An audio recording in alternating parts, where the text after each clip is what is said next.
Hey everyone, and welcome back to the Firefighters Podcast, where we seek to develop, inspire, and motivate the world of the emergency services operator through a series of wide-ranging conversations. Now, before we go any further, just hit that rate, follow, or subscribe button on whatever platform you're listening to. It's a key performance indicator for us and helps us reach even more people. Now, here's what we've got for you today. If you are in adult education in any shape, form or another, you have a responsibility to those learners to make sure that what happens to them is fair, it's appropriate, it's robust, that they get every opportunity they can to learn in a way that works well for them, and then to prove that their learning has led to changes in their thinking, their understanding, their behaviour. What is the quality of the learning experience? Are the learners given access to good quality materials? Are they given the time they need to learn something? Are we taking account of any reasonable adjustments we might have to make? The figures on neurodiversity are huge, because neurodiversity is quite a wide spectrum of situations for individuals, and so it's very, very common that people will have specific needs, far more common than I think is well understood. And there are things that you can do that just give an even playing field for those learners. The very early days of thinking you have everybody sitting in serried rows and desks facing the front, and you mustn't think for yourself ever. Well, learning is not something that happens to you. It's something you do, you learn, and you therefore need to be the one taking responsibility for that. And the role of the tutor and the role of the assessor is to give everybody the best possible opportunity to prove what they've learned and what they can do as a result.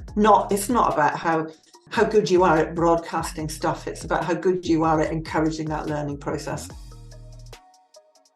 This episode of the podcast is brought to you by Gore-Tex Professional Fabrics. Now, we all know the working environment of a firefighter is filled with challenges. We face serious risks on the job, such as heat exhaustion, burns, physical and mental stress, and we frequently come into contact with high levels of toxic chemicals. Now, I have been wearing Gore-Tex for nearly 2 decades on the front line, working in hostile environments, tackling challenging incidents from firefighting to water incidents and in urban search and rescue environments. Gore-Tex have a well-earned reputation for protecting professionals in the fire and emergency services through their family of highly innovative, waterproof, breathable moisture barriers that exceeds global performance standards and are trusted worldwide. Gore-Tex, going further together. Candace, welcome to the podcast. How are you? I'm very well, thank you, Pete. Good to see you again. How are you? Oh, wonderful. Yeah, really, really good this morning. I think I'm trying to cast my mind back, actually. Didn't we first meet maybe 2 or 3 years ago at the Emergency Services Show? I remember pulling you aside. That sounds pulling you aside. We had a bit of a chat just around the context of it.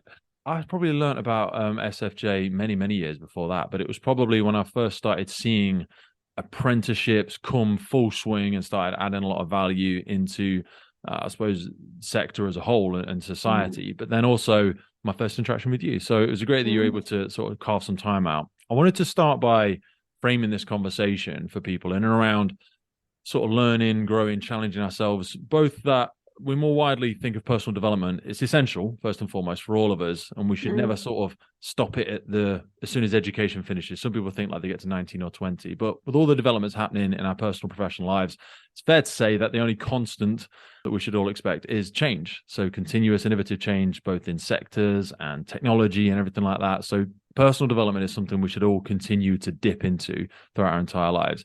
And I wanted to try and expand this today by speaking about Skills for Justice. So Skills for Justice it's a non-profit, or it's a not-for-profit organization committed to the development and improvement of sustainable workforces across the UK's justice, fire and rescue, local government and armed forces sector. Have I missed any there? No, that's it. But I mean, we also have some involvement in health and social care as well.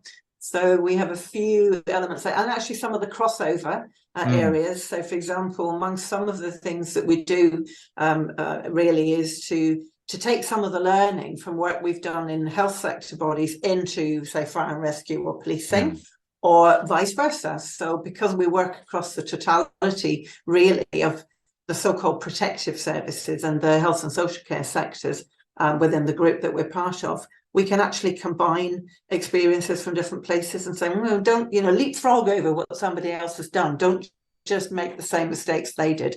Take something else from their learning and you make it yours.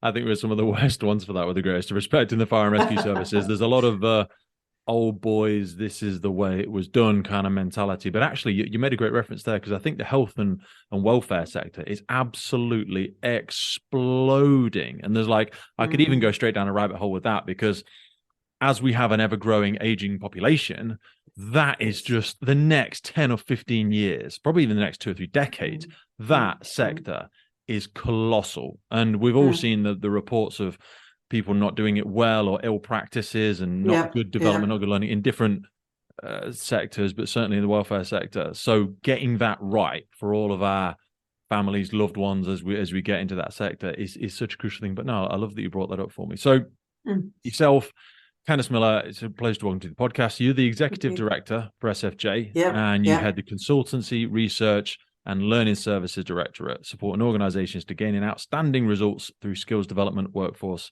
and service redesign. How did you kind of get into this sector? Give us that whistle-stop tour. Oh, okay. So this is actually, well, it's a family history, very potted. Okay. So my father was the first person in his family ever to go to higher education. So he went to university. So he was completely committed to learning. My mother had to leave school at 15 because of financial pressures on her family. She didn't get any qualifications. She went back to learning in her middle years. Wow. She not only did she gain her teaching qualification, she became a head teacher within very short order. Got nominated on behalf of Scottish Education Authority to go to a reception at the Palace. And the pair of them really placed in my family's head the importance of not just learning, but a love of learning. And I still do that. So I'm always learning. You know, there's some silly things that I picked up during the pandemic was I started learning Norwegian for no particularly good reason, other than that we do have some family background in the Scandinavian countries, and I just thought, well, why not? So you look at that. Is it Duolingo? I know there's a great. I do. I love it. I love it. I love it. Absolutely brilliant. And this is where I think about SFJ, because it's about innovating old historical methods in a way that's more tangible, more engaging, more usable for today's sector. And Duolingo is another wonderful example of that, isn't it? It is. And, you know, that sort of innovation and technology is also something that drives a lot of the improvements in education and learning as we're going forward. I mean, I'm just going to slightly correct you. I'm not really in charge of the consultancy and research side. I'm an executive director within the group within which SFJ sits, and I have therefore some across organisational responsibilities. But my primary responsibility nowadays is in our awarding body arm, so SFJ Awards. So I'm particularly responsible for that, and that's where, you know, that's for me, that's like coming home, because although I've worked across workforce development, education, learning, and training, those are my first loves. So it's brilliant. It's so important to have, and this is why I wanted to have this conversation, because subject matter experts in that field are actually quite difficult. And it's something I'm speaking to a lot of our instructors now. I work in a training and development department, and we're getting a lot of new career managers and other instructors come in. And it's trying to shift that mindset for people that you are now in adult education. Yes. You are not just coaching somebody like you. Not that, and I'm sure football teams at the weekends, they all have their own awarding bodies as well. But this is a different thing. You know, adult education for people, and they think it's just words for the sake of words, like we're playing silly word games. It's not. And especially as a lot of businesses, a lot of organizations, but certainly, again, relating it back to the fire and rescue service, a lot of places are trying to go through this apprenticeship, and you'll correct me, I'll stomp all over terminology throughout this, but they're trying to get their accreditations, they're trying to adhere to the right standards. And that's quite difficult, because you're now coming into the realms of Ofsted and Ofqual, and you had to adhere to certain things. So I know I've trampled all over that, but can you try and muddle together some of the puzzle of those words for me? Sure. So look, it's actually, you can make it complicated, but it's really quite simple. The basic tenet and the basic important fact to bear in mind is, if you are in adult education in any shape, form or another, you have a responsibility to those learners to make sure that what happens to them is fair, it's appropriate, it's robust, that they get every opportunity they can to learn in a way that works well for them, and then to prove that their learning has led to changes in their thinking, their understanding, their behaviour. and all of the rules and regulations. So Ofsted looks at the quality of the educational provision. Ofqual looks at the quality of the assessment processes that take place. Just pause there. Sorry, because I don't want you to skip over that because that makes sense to you. But even for me, we can't have as quick a description of that. So Ofsted help us adhere to the delivery of it. Is that right? How we teach. What is the quality of the learning experience? Are the learners given access to good quality materials? Are they given the time they need to learn something? Are we taking account of any reasonable adjustments we might have to make? I was about to say, this is where, Ofsted really have a lot to do now with a lot of the neurodiversity work. So when we're trying to, we just said there about technology and different resources and different learning styles. So that's where that might sit under. Was that my hearing? Yes, it is. It is. That's correct. So, I mean, the figures on neurodiversity are huge because neurodiversity is quite a wide spectrum of situations for individuals, and so it's very, very common that people will have specific needs. Far more common than I think is well understood. And there are things that you can do that just give an even playing field for those learners. One of the things that I'm quite passionate about. Real equality, diversity and inclusion in learning for everybody. So as well as my role within SFJ, I'm also a member of the board of the Federation of Awarding Bodies here in the UK, where I lead for them on equity, diversity and inclusion. So this is kind of a real issue for me. But, the way I would describe that, and this applies to neurodiversity, but also to other forms of difference, is that you don't give, it's not equality, it's about equity. So you don't give, if you think of somebody standing trying to look over a wall, there's a lovely little image about that. I love it. You're about the boxes and the fence. Exactly. That is it. It's Please, great. sorry, if you give everybody, but it's true, if you give everybody the same box, the smaller people. I've given them all a laptop. What's the problem? What's the problem? Well, okay, so they can't use it. It doesn't work like that. You have to look at the individual. What does this individual need to be really getting the best learning experience and opportunity they can? And then the same applies in assessment. So if we know that a learner has been given a reasonable adjustment during their training program, we can build that into the assessment process in the awarding body. And we do that. I actually would put a marker right here for anybody that's listening in to say that I don't think in our education and training across fire and rescue, across policing, across most of the public services, we recognise that need well enough. We just don't. Absolutely not. We just go, we're looking for a good egg, whatever the good egg is. And if they can't get it, we just go, they're rubbish or they're stupid or they're not made of the right stuff, whatever that stuff is, because we're so in that almost dictatorial manner of projecting information at people, and if we throw enough mud against the wall, some of it will stick. And it just really makes me think. People hear neurodiversity and they go, "Oh, what's this new?" It's not a new thing. We've given a term to something that's always existed. And I think to myself, how many wonderful first responder operators and teachers and whatever have fallen at the altar of poor neurodiverse teaching methods, have not become successful, wonderful people, and how many students have not benefited from their input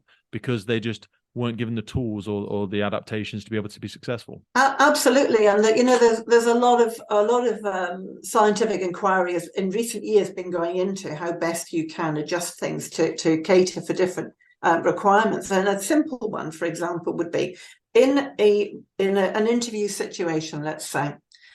If you give people ahead of time, these are the sorts of questions I'm going to ask you. People who are not got a neurodiverse condition, I hate that word, but I'm going to use it in this context. Somebody who's not neurodiverse, they will do just as well as if you give them the questions at the time. Somebody who is neurodiverse, particularly people on the autistic spectrum who are anxious in social situations like an interview often anyway, and who will find that anxiety can get in the way of their thinking processes, they become a little bit less anxious and they'll do a better job. So why would we not do that? Their mental bandwidth, 20 or 30% of that mental bandwidth is already taken up because of this anxious reaction to the environment itself. But like you say, it would be no better or worse for the person. It's not an advantage because it doesn't make a difference to those that don't have that neurodiversity. But for other students, I've started doing this with releasing materials like 3 or 4 weeks ahead of a course, and people have gone, oh, but what if they go out into a station and they start pitching? They're like, well, first and foremost, it goes along with context of they will not participate in any physical activity. This is purely for them and their mentors on stations to go through stuff. There's drawings, there's videos, there's written content. So we can widen the gap of practical application when it comes into the safe environment of the training department, but we can we can extend that encoding and onboarding of that initial before we start going into memory recall and trying to apply it practically and adding interference and stuff like that. But some people are still in that mindset of, no, this is a 5-day course. We're going to throw it at you for 5 days. But it's almost very elitist. Well, it is very elitist in itself to go, you're all going to get exactly the same result because you've all got the same learning cycle in 5 days. How obnoxious almost for us to make that assumption of anyone. Exactly. And well, it's very old-fashioned thinking, isn't it? It sort of almost goes back to the very early days of thinking you have everybody sitting in serried rows and desks facing the front, and you mustn't think for yourself ever. Well, learning is not something that happens to you. It's something you do, you learn, and you therefore need to be the one taking responsibility for that. And the role of the tutor and the role of the assessor is to give everybody the best possible opportunity to prove what they've learned and what they can do as a result. It's not about how good you are at broadcasting stuff. It's about how good you are at encouraging that learning process. I always say to people, and on the corner, and I'm the eternal student trying to get better at this, and I'm still very new into the training department as well, but I always have in the corner of my room the say again board, because I always say to people, look, anything that doesn't quite land or we don't quite hit, put it on the say again board in one of our break times, because it's not just that you've not got it. Yeah. Pete has said it in Pete's way, in his own self-bias. Yes. He's not got so I'll get another instructor to say it, or we'll go outside and we'll do it practically, or we'll pull up another resource. It's not that you've failed because you didn't get it. I always think of it like we're reaching across the void. Like there's 100% void here. I might need to reach 80%, or I might only need to reach 20% on each subject matter, depending on where you are. It's about taking you from what you know to what you don't know, from where you are to where you're not. Exactly. And trying to shorten that gap. And I may need to reach further, or I might need to say it in a different way. Your journey through this learning cycle is going to be different for everybody. Of course it is, and we all think differently. I'm a very visual thinker, so I like to do diagrams for myself. I draw pictures. They probably mean nothing to anybody else, but they help me to consolidate my learning, my understanding. And so you're quite right, and I love that concept, Pete, of the say again board.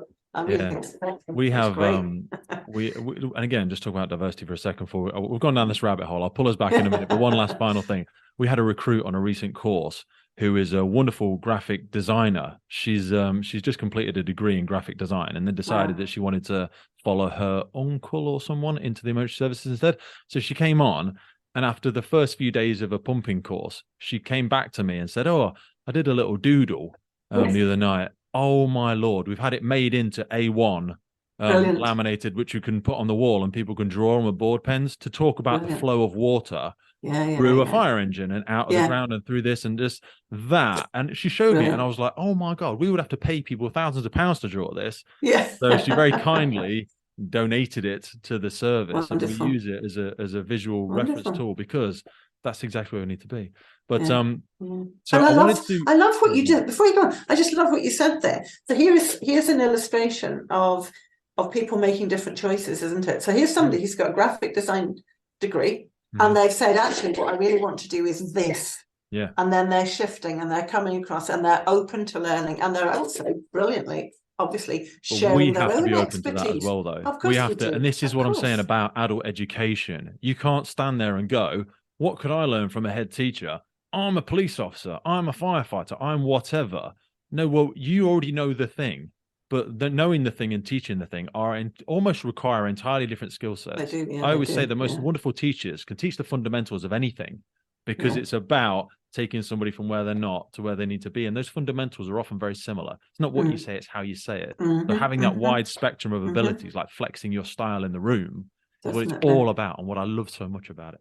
But I wanted to frame the next part of our conversation in around apprenticeships, because we've seen a tremendous explosion in these. And again, some people very young, 18, 19, will be coming in, never heard of apprenticeships in their life, but also people entering adult education again, or changing jobs, a career change in their 30s, 40s, 50s, will be familiar with these, but they may not have seen them so prolific in perhaps the last 15, 20 years. So I'm looking at the something around Parliament UK, and it gives us a lovely little framework to start from and around apprenticeship. So they've got in here that master and apprentice from the Middle Ages to 1900. So apprenticeships in England can be traced back to the medieval craft guilds in the Middle Ages, orientated from the custom of upper-class parents sending children away to live with host families.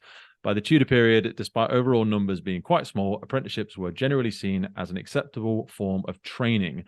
It was slightly modernized, but they still went with the case of binding servant to master and vice versa, in which the master personally taught the apprentice, took personality for their moral welfare, and gave them lodgings. That was in the 1980s. My goodness. Yes, so we've come a long way. We have. we don't bind people now, so no. We don't do that. But people will remember maybe 20. My dad ran a building firm for 40 years.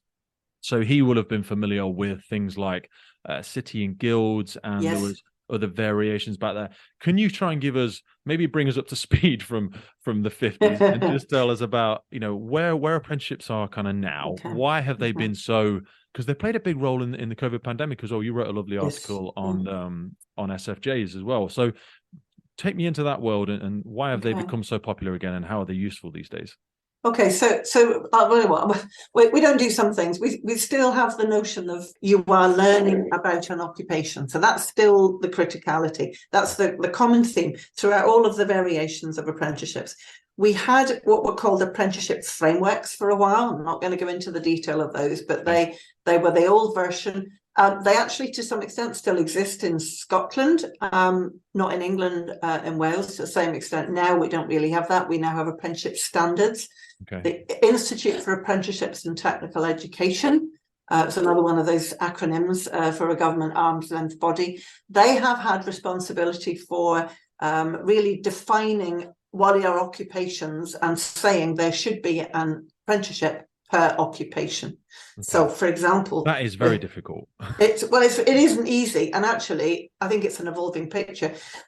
Certainly, in some cases now, I know there's a lot of discussion about whether one per occupation is right, because there's variations.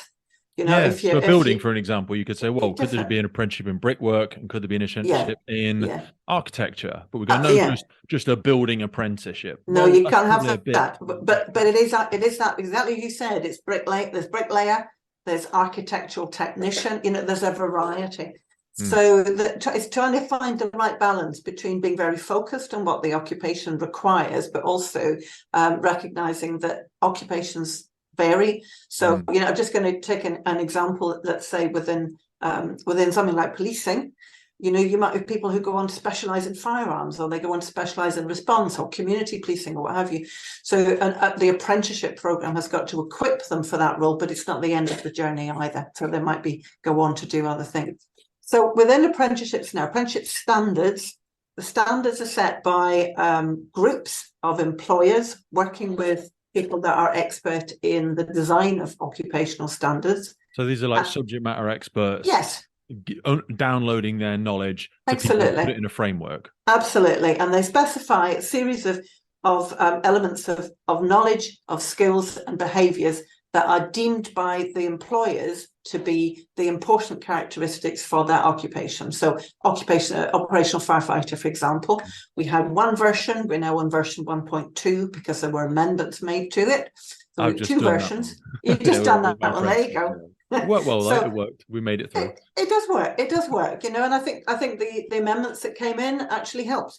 And it's a good thing that we're able to do that, because if you with the best will of the world, you try to specify what the standards should be, you set out what the assessment requirements should be, you put it out there, you try something. If it's not quite right, you adapt, and that's a good example of how all industries are evolving. And we talk about fire and rescue service there.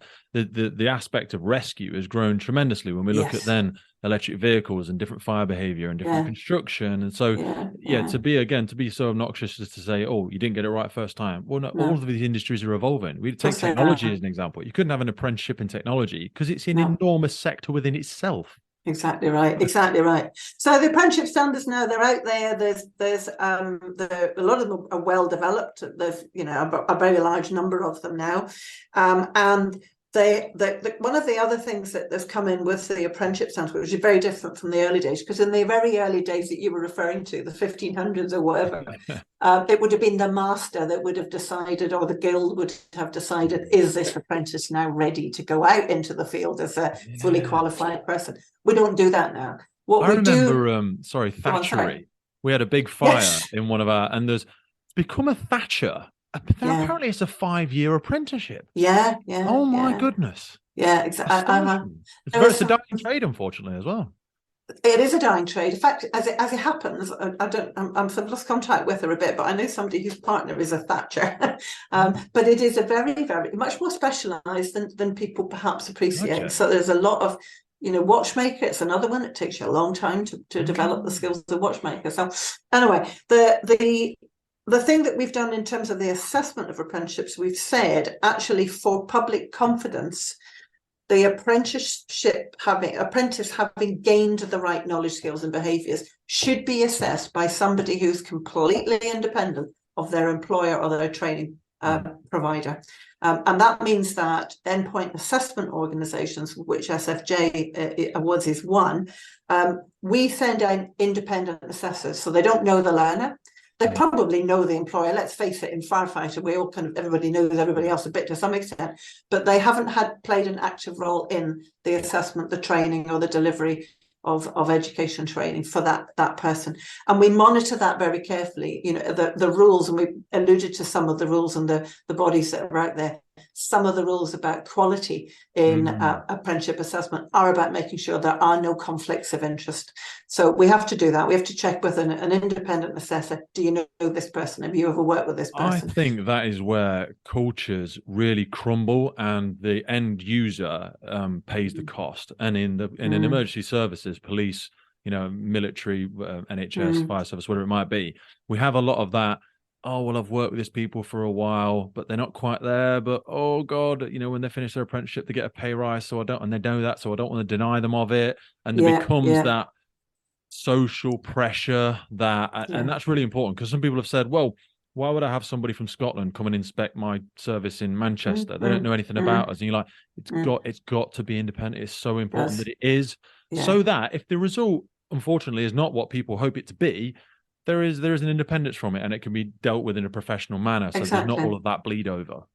Exactly. I think it really is an important point. And some of the things you alluded to there, would people feel under some form of peer or cultural pressure to pass somebody who then might then have second thoughts about, is this person safe in that crew? And they felt obliged to do it for all sorts of reasons. And it does happen. I mean, we've probably done over 1,500 endpoint assessments now since we started, including for on-call firefighters as well as employee firefighters. And you mostly are, you want them to pass, you want them to get there, but you have to take a very objective decision. Every one of our assessors has to know that you are not assessing, is that person a good egg, as you put it? You're assessing, have they demonstrated the skills? Are they applying the behaviours? Are they using the knowledge they've learned? I don't care if they do 20 hours a week charity work. I don't care. It doesn't matter. If they do something dangerous that is in conflict with those, it's a fail. No, you can't get it. So, I think the importance of that in the apprenticeship movement is something that is really quite critical, not just for the individual, because it says to the individual, your assessment is fair, because you will also get people who are not just thinking that person's a good egg and I'm going to pass them, but if they're part of the same culture, they might be saying, actually, I don't like them, I'm not going to let them through. Yeah, there's a lot of that so, as well. That happens too. So by having, as a learner, you're going to be assessed fairly, that matters. From the perspective of the local community, you have that extra confidence that all the people, whatever role they're in, that are being assessed, are being assessed robustly and fairly, and therefore and to the same standard across the piece. So what I found this really useful for as well, as a slight pivot, but we'll come back as well, is I'm speaking with some female chief fire officers, and they're big champions for some of the apprenticeship schemes as well, because the point you make there, and we won't go too far down this rabbit hole, but despite somebody being competent, safe, proficient, and capable in their role, still people have some of those subconscious biases. And certainly as we're trying to increase diversity in different sectors, but certainly the fire and rescue service from, BAME and EDI and all that sort of stuff. Some people still see women firefighters and go, oh yeah, but can we trust her? Will she be safe? Did she meet the standard? Did she meet the standard? Exactly. Did she proficient? Exactly. Actually, in many cases, many women exceed the standard because of that additional pressure that is placed upon them. And something like the apprenticeship scheme, I've found to be very useful in creating a very clear bar, and standard that people need to meet, rather than people's opinions. And kind of makes me zoom out to that national operational guidance aspect, where we've tried to bring everybody back into line with a professional standard, which is exactly what SFJ and people adhere people to. Because otherwise, and it seems so sad and probably surprising to some of the people listening, that emergency services, certainly the fire service, everybody can be guilty of silo working, but they fracture off and start holding people to their own strange standards. And if the standards are above the bar, then that's absolutely fine. If the bar's here and you choose to say, no, I want everybody to meet here, that's absolutely fine. But when it goes in the opposite directions, and bad culture or bad standards leads to a frontline service not delivering that safety to somebody, no matter where they live in the UK, is a really crucial thing that I think apprenticeships are helping us stay away from, for want of a better word. I think they are, and let's not go down the totality of that rabbit hole, but as a body that really sees ourselves as part of the whole of the protective services. We work with groups like Women in the Fire Service, Women of Colour in Policing, other groups like that, as well as with fire and rescue services, police forces, etc., and other parties, to try and say, look, our job is not to set the standard. Our job is to make sure that there are qualifications that recognise when somebody has met that standard.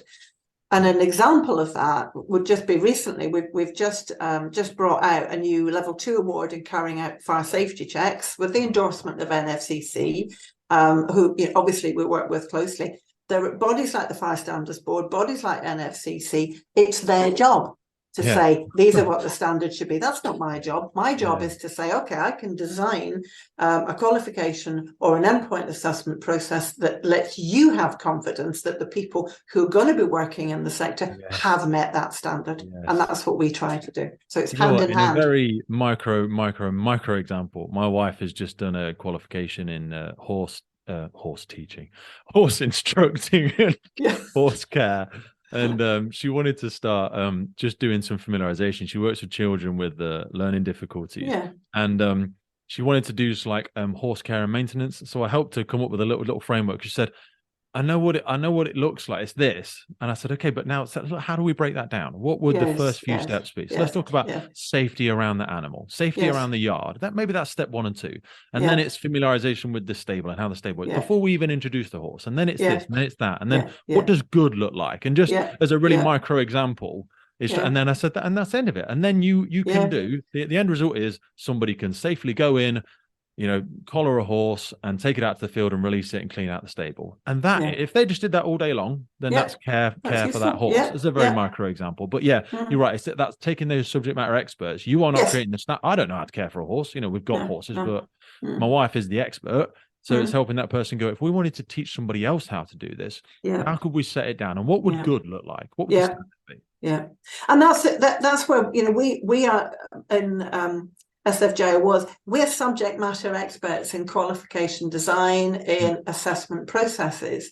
So we marry our subject matter expertise in that process with the subject matter expertise of the content, the people who do the roles, who do the jobs. So it's a kind of a marriage, if you like. We challenge each other. We get a working group together. The working group says, we think we should include this. And we might say, well, actually, if you do that, you can't assess that. It's just not possible. If you did this, you could assess that and check whether it's there. And that's the beauty of, I think, the working relationships that we have.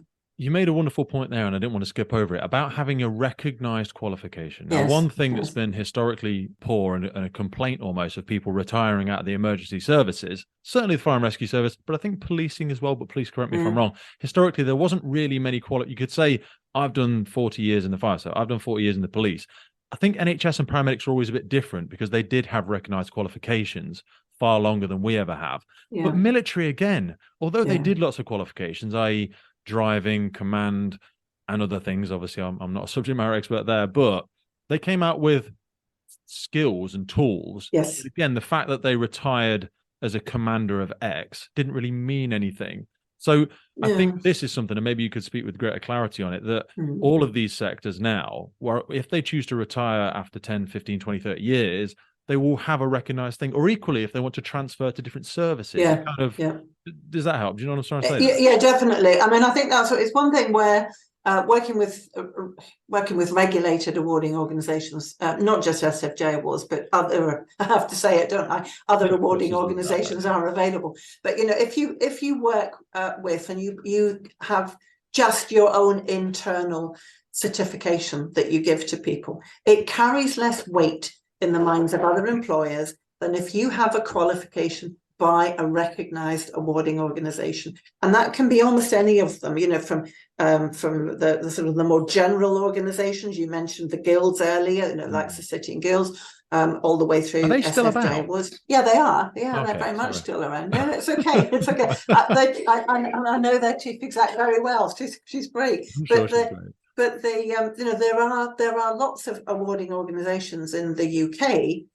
We are the only one that's an absolute specialist in the protective services. We don't issue qualifications in, I don't know, plumbing. We just don't do that. We're totally focused on, you mentioned them at the beginning, fire and rescue services, policing, MOD, the prisons, etc. It can be a bit of a wild west otherwise, can't it? We recently were doing some manual handling training, and we were looking at some of the certification that was given historically, and it came from an osteopathic company. Of course, I won't mention, but when we went down the rabbit hole of Gov UK, there isn't really, and I'm sure listeners will correct me, but there wasn't really a recognised qualification for manual handling. It's a bit vague, and I don't know if it's something you guys and girls have ever got involved in, but it turned out that this certificate we had didn't mean anything. It was just you'd been on a 2-day something, and they'd given me a piece of paper and signed it, but it didn't actually hold any weight anymore. No, it wouldn't. And that's where I think, as you mentioned it, people retiring or just transferring to take on another role altogether. If you've got a recognised, regulated qualification, it means something. You find, in all our certificates, and I'm sure it's the same for other awarding organisations, you can go in, come back to us. There's a Q code thing. You just can check. Is this real? Is this really the person that did this? It's a bit like when you try and go back and check your GCSEs. It's quite hard sometimes to actually get access to, oh my God, did I ever have any GCSEs? I can't seem to get them from anywhere. No, we mentioned very early on in this conversation, Peter, about technology, and that's an example of where technology now has moved on. So it's quite straightforward to do those checking. Whereas, I'm old enough that all of my early certificates are just in paper. They were never. That's digital. My family sometimes it's O levels, or it's just a piece of paper somewhere, and they're like, God, I can't lose this thing. Otherwise, I've got no justification of any formal education. No proof, and that's what it is. It's proof. It's genuine evidence that this person has achieved this standard. And even if you don't necessarily want somebody to transfer into the same occupation, so you mentioned people retiring, somebody who's gained command experience, if they've got a recognised qualification, we'd have qualifications, for example, in incident command. If you've got that qualification, it will be specific, probably, but on the other hand, you can show it to some other employer and they can see these are the things I've demonstrated I can do, and they will involve decision making, they will involve taking evidence and information in and analysing that. So you can see how does that map onto what this role covers. And you can almost accumulate tokens, a bit like when you do your university degree. You can say, well, I've got a bit of this, bit of that, and collectively this shows that someone has got past experience and or they have the ability to assimilate whatever information might Absolutely. That whole notion of sort of a credit accumulation and then the ability to transfer that credit that you've gained into other things is really important. I mean, one of the things that I think sometimes people don't always realise is that if somebody they've done little bits of qualification, but that they haven't maybe finished something for whatever reason, could be family crisis, could be all sorts of things, and they haven't done it. Depending on how long ago it was, if you then approach the awarding organisation and say, look, I did these 2 units, but I haven't done the 3rd and the 4th yet. does that still carry weight? If I go back on the course to do 3 and 4, can I carry that, or have I got to start at the beginning? Actually, depending on how long ago it was, you probably can carry it. You might have to do a little bit of add-on learning, but you haven't lost it. No, and I don't know what your relationship is with them, but these are only my thoughts and opinions. That's where I think it's a little bit naughty of organisations such as the Institute of Fire Engineers. I don't know if you're aware of them, but I do know them. They have certain things whereby you can do 3 awards, but if you don't do the 4th within a period of time, you don't get a diploma or a degree or a thing like that. And I can appreciate there may be an overarching theory of recent knowledge gained to gain the thing, but there is also a bit of a financial aspect in there, I think, sometimes, that says we want you to keep going down this. So, because also I think, well, if I've got that certification, surely it should never run out, and that sometimes for me makes it a little bit naughty. But zooming out for a second about apprenticeships and organizations, if we try to take our minds up to kind of service leadership level, because we do have a lot of senior leadership people listen every now and again around why would I run my own fire and rescue service, why would I want to be involved in it, what's the benefit, what's the what are my staff going to get from it, and how will it help us as an organization? Because they're very popular, so there's obviously a lot of people getting why are they getting involved in it? Okay, they're getting involved with it for a multitude of reasons, actually, but I'll just list you a few of them. So some of it is about actually there's public funding available, so that to support the training and to support the assessment. So the apprenticeship levy that's levied on certain employers, that larger employers pay a levy. That money is then able for you to access to use for the training. Is that levied to invest in just overall societal development then, or what? It is part and parcel. It's actually about UK productivity. Okay. So the government and all political parties are actually quite invested in apprenticeships as a really important way to make sure that we have people trained to the skills needed and with the knowledge they need to be high functioning and contributing to society. So that there's a financial element to it, but I think that's only part of it, because the other bit of it is, as an employer, and I'm an employer, obviously, one of the things that really everybody's looking for nowadays is an employer that cares about and is invested in you as an employee. Absolutely. And if you are putting in place training arrangements for your staff, whether new staff or existing staff, because you don't have to be a new member of staff to go on an apprenticeship. Absolutely, yeah. Then you're actually saying, I care about you. I want you to be the best you can be. I want to give you that training. I want to help you prove that you've got the expertise you need to have to work well in this environment. Also, we're growing together. We are. You're not just like, I've bought you as an asset, and I've attached you as a bolt. You're not a number. But you're only ever going to be a bolt. You're never going to be part of the structure that grows. You're part of it, and that I think plays back into the employers that really are invested in this. They are the ones that want a learning culture in the organisation. So it's a culture that's going to grow, and if you encourage learning amongst the individuals, you actually embody that whole element, don't you? That's exactly what the whole podcast is about. I always call it learning out loud, because I come on and have conversations with subject matter experts like you, but I just fumble my way through the conversation and I get corrected and pivoted and educated, funnily enough. Do you know what I mean? It's the greatest way of personal development. But if we're not willing to make those mistakes or show that bit of vulnerability, it can be very challenging. And maybe that gives us a nice segue into adult education as a framework in itself, because so a lot of these apprenticeships, you said they haven't got to be a new starter to engage in some of these things, but learning can be, sometimes we get less flexible, we get less malleable in our minds as we get a little bit older. But a lot of people are choosing to change it. COVID was a great thing for this as well, wasn't it? Where people thought, am I enjoying the thing that I'm doing? Now I've had this tactical pause. No, actually, you know what? I've always wanted to be a healthcare professional. I've always wanted to be a police officer, an accountant, whatever it might be. And now they're choosing to do that. But for some people, it's for a lot of us, it's very scary in our 30s, in our 40s to go and do a new thing. So how do you think this sort of helps people with that? And maybe just shine some light on how difficult it is for people trying to learn at that age, but also that it is still possible. I mean, I think apprenticeships are an absolutely fantastic way, and I think you alluded to the article I wrote recently. I think they're a great way to help people make changes, because what frightens a lot of people who've been out of early learning for a long time, let's call it early learning, is the notion that they have in their heads that learning involves sitting in a classroom. And in an apprenticeship program, you're learning on the job. Yes, there's classroom elements to it, of course there is, and there's things that you have to go in and study. But actually, you get to put it into practice quite quickly, and you start engaging your whole self really in the learning process, Immersion. rather than being talked at. You are engaging in that process. So for a lot of people, I think we have to get over that fear element. Oh, it's a bit scary. Should I do it? Well, actually, you'll be supported all the way through. So yes, you will be able to do it. And I think the other bit that's challenging, though, for people that come to learning a bit later in life, as indeed my own mother did, as I said right at the beginning, you've got family responsibilities that have increased. Depending on the age you are, you might have small children, you might have a partner in a very challenging role, you might have older people that you're looking after as well as a carer. You don't have that when you're as much. Some do, but you don't have it as much when you're school age. You just don't. So you've got to be able to balance that out. Now, you can balance that out easier if you're also getting some income coming in while you're learning.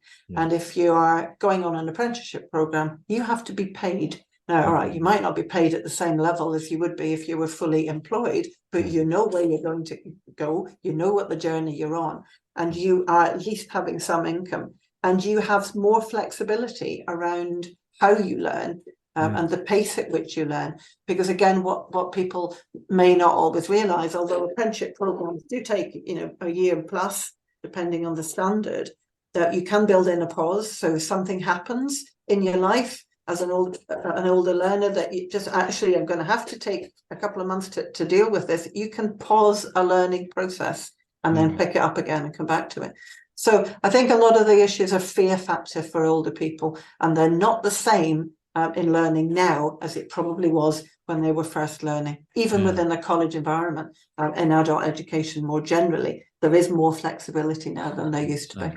Especially even from distance learning, from open universities and things like Duolingo that we talked about. There you go. That aspect that they always say that not youth is wasted on the young. That sounds a bit harsh, but sometimes school feels wasted on the young, and wasted is the wrong word, but you value it more. The irony is you pay for it yourself as you get older, and you really appreciate it. And you get that. You said it there really well about learning and growing in an organization, because we're little dopamine machines, aren't we? We like to feel that I am progressing to what I am growing as a person. I can feel these mental or physical milestones that I'm achieving, and that feels a great sense of fulfillment for people, isn't it?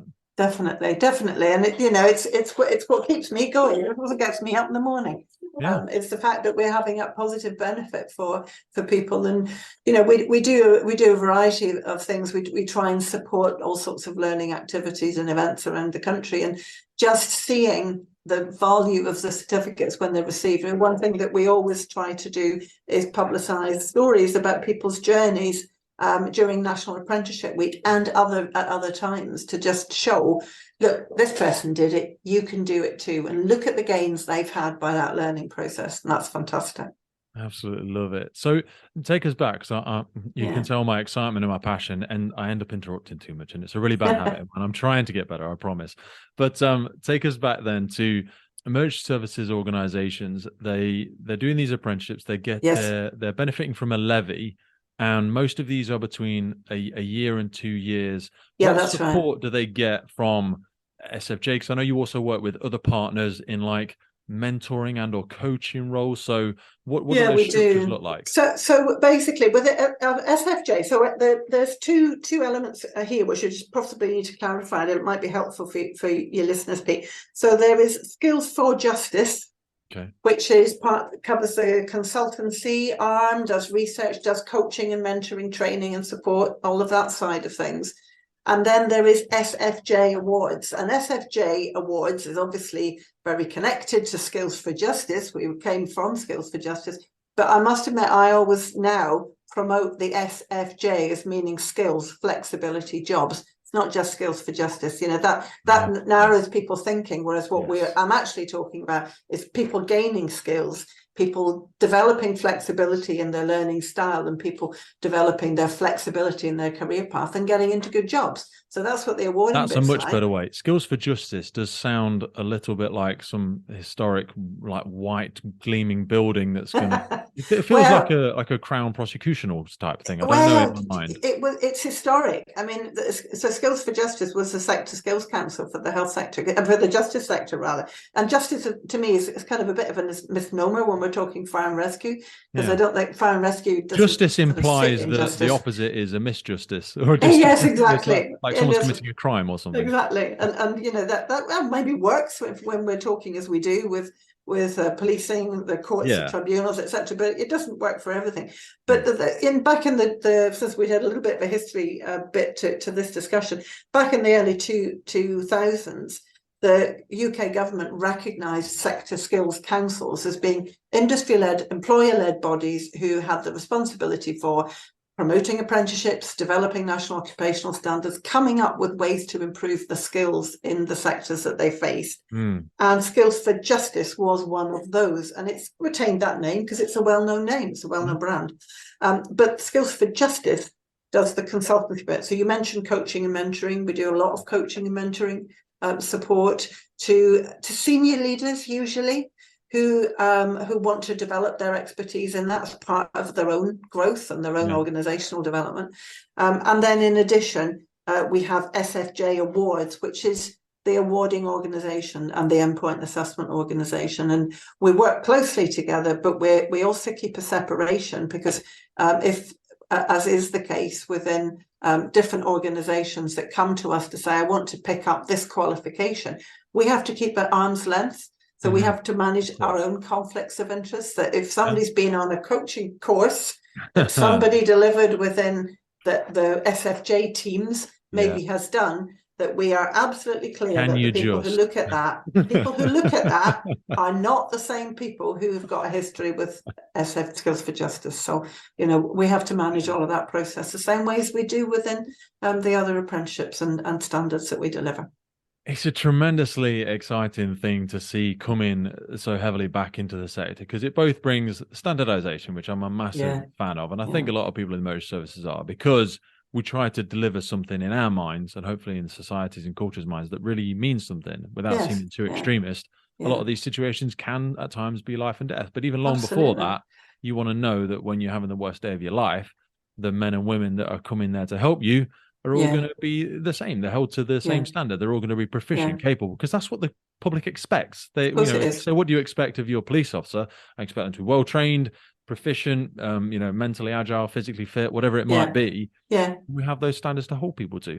Where do you see this going over the next decade or so? You know, as these are these going to continue to get bigger? Will we stretching into more sectors? What and also, can people opt out of this? And what I mean by that is, do you anticipate some sectors will go, no, we're just going to do our own thing? As much as that might worry some people, given the justification and framework that we've gone through, are there still sectors, and even in like maybe fire and rescue services or police sectors, are there organisations that can say, we're not going to do this, we're going to do our own thing still? Well, you know, there's nothing that forces any employer to use apprenticeships or to use qualifications other than the expectations of their own staff and the public that they serve. And so technically, I don't think a sector can necessarily walk away, because it's a pan-UK drive, if you like, to listen to sectors. But if sectors were to say, well, we think we should do something completely different, then I'm sure government would listen. But I don't see that happening anytime soon. But they'd likely go, so how do you want to do this thing differently? And why? We'll help you do the thing differently, not like wander off into the woods and do your own echo chamber, because that's not good for anybody. It wouldn't be, and you know that. I think there's a level, isn't there, which as a nation, or we've got the various devolved administrations in the UK do things slightly differently. There's no doubt about that. For example, Scotland, education is a devolved responsibility. So I said at the beginning, Scotland hasn't moved to the apprenticeship standards that we have here in England. It's got apprenticeship frameworks. Lot of similarity at the end of the day, but not exactly the same. There's the difference there between a standard and a framework is that does that mean that they don't I'm sorry, I may be getting this wrong, but are they not holding? Are they just giving guidance then, rather than? No, it's not. No, it's still requirements. Okay, sorry. It's still requirements, but they're differently specified. So in England, an apprenticeship standard defines the levels of knowledge, skills, and behaviour. An apprenticeship framework actually usually does the same, but in a different way. So, and it might include qualifications and other elements beyond just the occupational. So they're just different ways of tackling the same thing, really. And there is, there's recognition. There is elements of transferability. There's no doubt about that. But at one level, what the national and the UK governments have to do is say what is best for the UK economy as a whole. There always has been a drive to say we want employers and we want sector employers to have a voice in how that works. And that has always been the case, but how it's been done has changed over the years. So I mentioned Skills for Justice was a sector skills council. That they were responsible, if you like, for setting standards. Well, they don't set standards anymore. There are other bodies that do that. But what they do is they provide support and advice to help employers meet those standards. So things change in terms of how they operate. I think any sector that said, I want to go out on our own, I think I would have to say why. Because there's a lot of support out there to help you implement things that are out there. Why would you? Yeah, exactly. And for any employer that says, I don't want to do that, I'm going to just do my own, I'd have to say again, why? Why are you potentially making yourself less attractive as an employer to other employers? Because you're not going to be giving your people access to the same qualifications, learning, development, and the recognition as other employers are. Why would you do that? I wanted to zoom out maybe as we think about bringing it to a close and look without catastrophizing. What do you see? Because over the last 20 years, perhaps, UK economy has gone through a whole tumultuous roller coaster and things have changed. Sectors have grown, others have collapsed, others have been born. We've spoken already about the technology. There are some long stays like the emergency services sectors. We like to think they will always, whilst it's sad that they're required, it's also great that we provide them. If we don't continue to invest in developing our communities, developing our workforce, we already see certain things slipping away from the UK in terms of skill sets and things like that. Without catastrophizing, what do you think is the cost really if we don't take things like this seriously, if we don't think about developing and investing in the development of our staff? What is the cost? Well, do you know what? You're asking the wrong person, because I would catastrophize about that. I mean, if we don't do that, I think it's hard not to. It's very hard not to. It's a bit like the climate emergency. I heard this morning on the radio discussion about if we don't do something about really head-on tackling obesity. A child born today has a 25% chance of being obese by the age of 21. That's a terrifying statistic. No. And the more unwell people are, or the more vulnerable people become, then the less productive the society and the less wealth there is in the society, and it's a vicious cycle. So we cannot afford to go down that route. I mean, within the sectors that my colleagues and I work with, Pete, that we talk about them as fire and rescue or policing or what have you. Actually, what they've all got in common is they're all dealing with people at vulnerable points in their lives, and people who often are more vulnerable than other members of the general public are, whether for short term or long term. So we almost see the cost of the debilitating society. You see the cost of it. You do. Yeah. Exactly, you do. And, yes, you can catastrophize about it, but I think there's enough of us saying, hang on, we have to make this investment in learning and skills. We have to make the investment in these sectors, or we are sunk over the longer term. We really will go down the pan. We've had, and I think it's probably fair to say that the political parties know that. Of course. Whether they act on it in the way that sometimes we're a bit too busy fiddling while Rome burns, aren't we? I think we can do that. I think there is an issue which is well known. I'm not saying anything that people don't know. There is always a challenge for political parties in that they have to think in relatively short timescales. Yeah. Because they work. They're only in power for a certain time. We work in quarters and years, and it's like I need to get a result by then. And to do this stuff, you make sorry, I'm interrupting again. You make such a fantastic point. Some of these colossal investments, because we don't see the deterioration of society as such over a year or 3 years. You see it over 10 and 20 years. You go, something's changed, something feels different. Society, community is not what it used to be. But to change that, you've also got to think long term. So you've got to make investments. I always think of it like our local park. The people that planted the trees, the architect of that local park, designed it, knowing he would never see it. He would never see those trees. They were going to take 40 years to grow. But it's that bit there. It's that long-sighted vision that's so important. I mean, within, we're talking about, there's a lot of challenges in the press around the culture within fire and rescue, within policing at the minute. But all of the reports that have been coming out, you will not change culture in a heartbeat. It doesn't happen like that. It's a long-term process, but you have to get started. You have to start. And you have to look at it as a multifaceted approach. And it's the same with skills. You don't change the skill set of a nation or even a sector in 5 minutes. You change it over a long time scale. And you have to do that in a way that's agile, because you have to constantly keep up to date with what else is happening, what else is changing about the world in which that role will be played out, that we need to be taking account of. Candace, I've absolutely loved that conversation.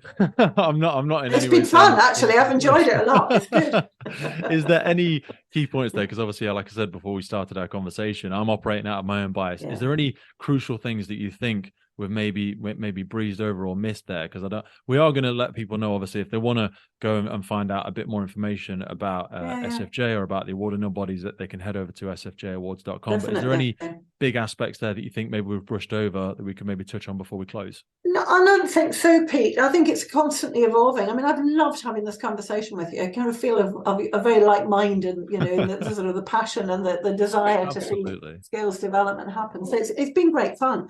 I think that the thing I'd leave people with is, please just open your minds and your hearts to the value of learning. Enjoy it for yourself and encourage it in everybody else, because it makes a huge difference to everybody. You feel better. You mentioned it, the dopamine rush, the endorphins that come out when you're learning something new.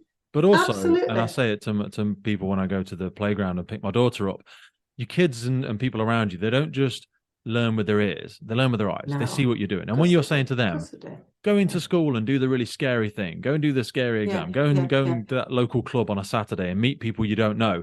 Well, are you doing it, Mom? Are you doing it, Dad? Are you doing it, brother, sister, auntie, uncle, whoever you might be? That eternal student mindset.